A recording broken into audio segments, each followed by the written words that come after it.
If you're standing in the aisle of a health store or scrolling through endless Amazon listings, you might be asking yourself, who is this actually good for?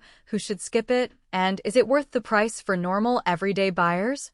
That's the exact dilemma I faced before I even unrolled the KAOUDT medical-grade full-body red light therapy mat. Link is in the description if you want to check the product details on Amazon, and I've spent the last few weeks testing it the way a busy person actually would on the couch, after work, and even while I'm binge-watching my favorite series. First off, the biggest reason people hesitate with any red light device is the fear of buying something that sounds high-tech, but ends up being a pricey paperweight.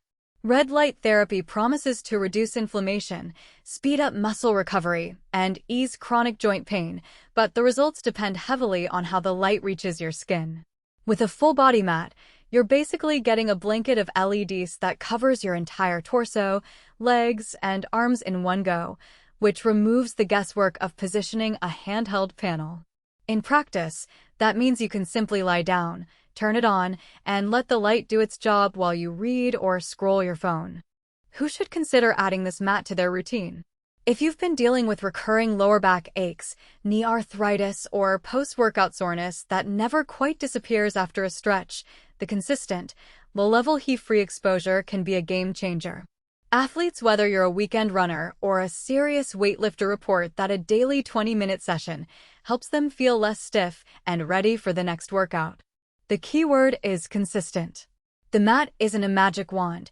It rewards regular use, typically 5 to 7 days a week, for at least a few weeks before you notice a tangible shift in pain levels. On the flip side, the mat isn't ideal for everyone.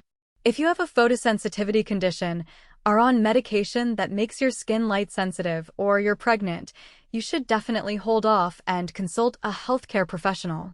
Likewise, people who travel a lot or live in a small studio apartment may find the mat's size roughly the footprint of a yoga mat, but a few inches thicker, more of a storage headache than a convenience. The unit needs a flat, stable surface and a nearby power outlet. Trying to set it up on a carpet that bunches up or on a wobbly coffee table can lead to uneven light distribution and even a noisy humming that distracts you. From a practical standpoint, the first thing I noticed was how quiet the unit is. Many therapeutic devices buzz or whir, which can be off-putting when you're trying to relax.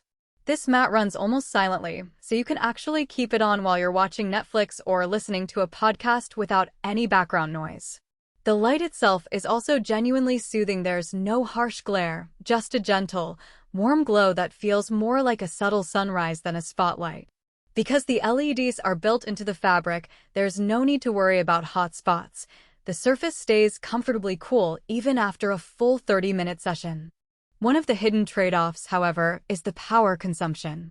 The mat draws a steady stream of electricity for the duration of each session, which translates to a modest increase on your monthly electric bill if you use it daily. It's not enough to be a deal-breaker, but it's something to factor in if you're watching every cent. Also, because the mat is designed for full body coverage, the intensity per square centimeter is lower than what you'd get from a focused handheld device.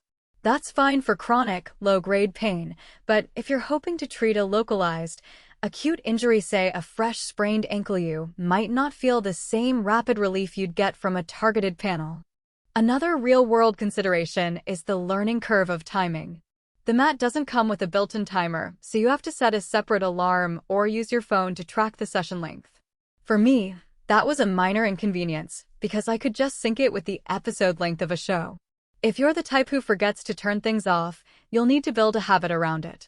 The good news is the mat's power button is tactile and easy to press even when you're half asleep, and the cord is long enough to reach a wall outlet across the room without needing an extension. Now, let's talk value. The headline price is higher than a typical handheld red light panel, but you're paying for the convenience of treating your whole body at once and for a device that's marketed as medical grade. While we don't have lab data to back up that claim, the fact that the mat earned a perfect 5-star rating from 37 verified buyers suggests that a decent chunk of users are seeing the results they hoped for. In my own usage, I noticed a subtle reduction in lower back tightness.